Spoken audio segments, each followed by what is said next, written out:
জায়গাটা তো শোনা নেই, একদমই যায় না।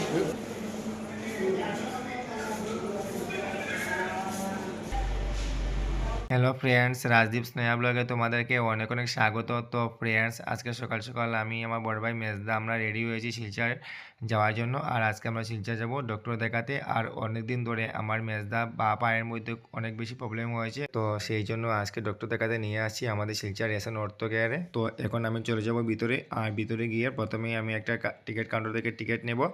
আর তোমরা এখানে দেখতে পারছো যে আমি এখানে টিকিট কাউন্টার থেকে একটা টিকিট নিয়েছি ওর জন্য। তো এখন আমরা চলে যাব ব্লাড প্রেশার চেক করতে। তো তারপর আমরা এখানে চলে এসেছি ব্লাড প্রেশার চেক করতে। তো এখানে এসে দেখি দুই একজন মানুষ লাইনে দাঁড়িয়েছে, ওরাও চেক করবে। তো এখন ওরা চেক করা শেষ, তো এখন বসবে মেজদা চেক করতে।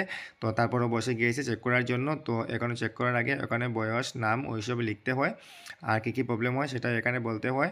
আর ওরা লিখে দেবে প্রেসক্রিপশনের মধ্যে, তারপর ডক্টর দেখবে। আর ওর হাতের মধ্যে এখন ব্লাড প্রেশারের যে বেল্টটা রয়েছে সেটা লাগানো হয়েছে, তোমরা দেখতে পারছো। তো এখন মেশিনটা স্টার্ট হয়ে গিয়েছে। তো এখন কিছুক্ষণের মধ্যে রেজাল্টটা আসবে, তো তোমাদেরকে লাইভ দেখিয়ে দেবো। তো ফাইনালি চলে আসছে রেজাল্ট 102/71 and 66। তো এখানে বিপিটা একটু কম আছে, প্রায় 20-30% কম। তো ফাইনালি চেক করার পর তারপর আমরা ডক্টর শামসুর রহমান লস্কর স্যারকে দেখাতে আসছি। তারপর স্যার দেখার পর এখানে স্যারে বলছে যে এমআরআই একটা করতে হবে আর এক্সরে করতে হবে। তারপর আমরা চলে এসেছি এক্সরে রুমে এক্সরে করতে। তো ফ্রেন্ডস, তারপর এখানে এক্সরে করার পর তারপর আমরা চলে গিয়েছি শিলচর মেডিকেল কলেজে এমআরআই করতে।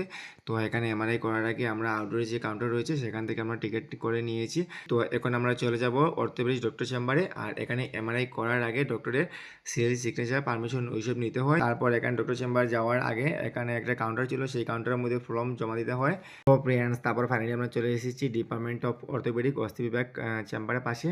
তো তোমরা দেখতে পাচ্ছ এদিকে লেখা ছিল যে অস্থি বিভাগ অর্থোপেডিক। তো এখন রাইট সাইডে যে কাউন্টারটা রয়েছে সেই কাউন্টারের মধ্যে আমরা ফর্ম জমা দিয়ে দিব এমআরআই করার জন্য।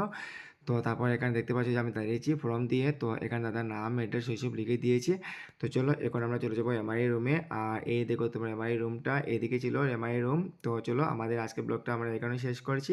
আর আমাদের আজকের ব্লগটা তোমাদের কাছে ভালো লাগে থাকে তাহলে আমাদের চ্যানেল সাবস্ক্রাইব করে অবশ্যই আমাদের পাশে থাকবে। তো এখানে আমরা এমআরআই করতে চলে যাবো। Bye bye, tata.